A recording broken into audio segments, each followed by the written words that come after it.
እግዚአብሔር ሊያከብራችሁ ሲፈልግ የመገፋትን ጥግ ታያላችሁ፣ የመጠላትን ጥግ ታያላችሁ፣ የመከዳትን ጥጉን የመጨረሻው ወለሉን ግርግዳውን ነው የምትይዙት።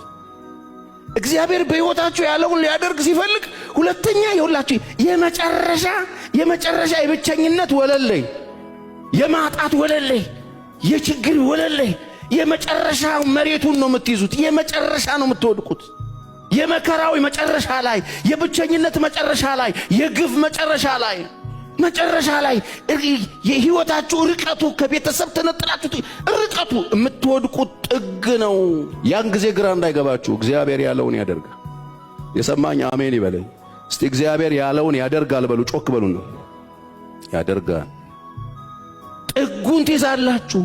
ጉድጓድ ውስጥ ነው የምትወድቁት። በለቅሶ ሸለቆ በወሰነው ስፍራ የሕግ መምህር በረከትን ይሰጣል።